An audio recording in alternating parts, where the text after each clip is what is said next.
Good day, I'm Stacey Ann Smith and this is your JIS News for Wednesday, December 3. Prime Minister Portia Simpson Miller has instructed the Board of the National Housing Trust, NHT, to provide her office with regular reports on its operations.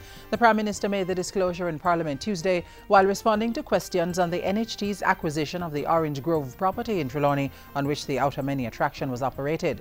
While responding to questions from opposition member Audley Shaw, Mrs. Simpson Miller explained that her permanent secretary had not been receiving monthly briefs from the NHT board, but said there was no statutory requirement for such reporting. However, I can say to you that a letter was sent to the Housing Trust that we are to receive all minutes of meetings where decisions are taken, and the accounting officer will be keeping a very close watch on exactly what is happening in terms of the minutes from the meetings. The Prime Minister meanwhile gave further details on the NHT's expenditure on the property, explaining that the total cost amounted to $208.25 million. She also disclosed that $19.9 million had been spent to cover various expenses since the property was bought. And inside Parliament Tuesday, debate also continued on the three bills to establish the Caribbean Court of Justice, CCJ, as Jamaica's final appellate court. National Security Minister Peter Bunting argued that passage of the bills represented another important step in Jamaica's continuing journey of emancipation and self-governance.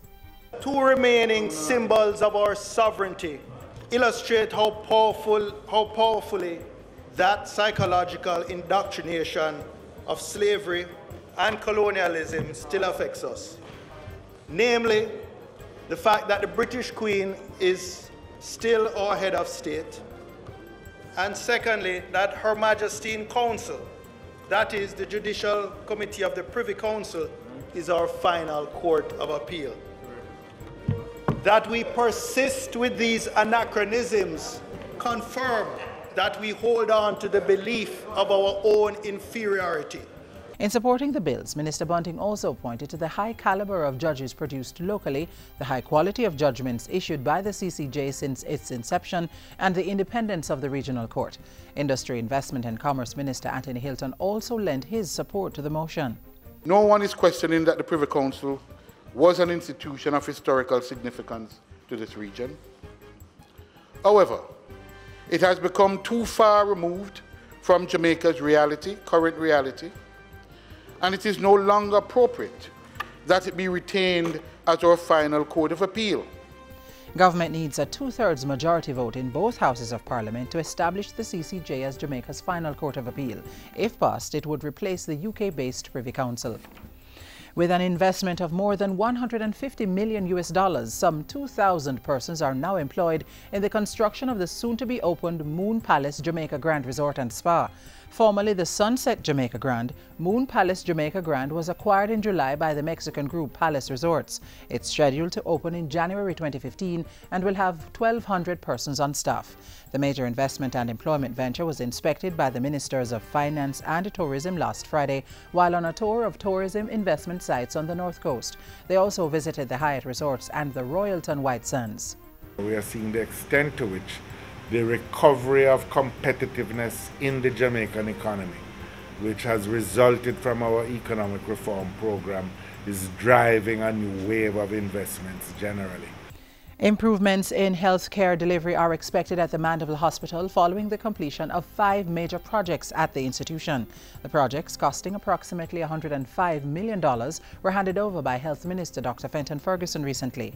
All of what we are doing here is to improve service delivery to patients while ensuring that we provide a comfortable, safe, and healthy working environment for our staff.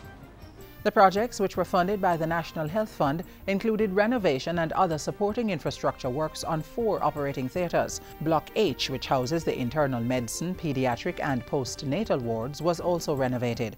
A new X-ray machine and other equipment were bought, and 2 private entities donated cardiac monitors, vital sign monitors and partitioning screens. And finally, the Ministry of Health, meanwhile, is conducting a series of town hall meetings on Ebola and chikungunya across the island. Each of the 4 regional health authorities is hosting the town hall meetings, during which officials will outline the Health Ministry's Ebola preparedness and response plan, the protocols in place for the disease, and the responsibility of citizens.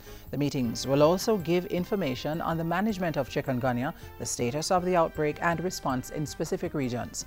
A meeting was already held in the Northeast region on November 25.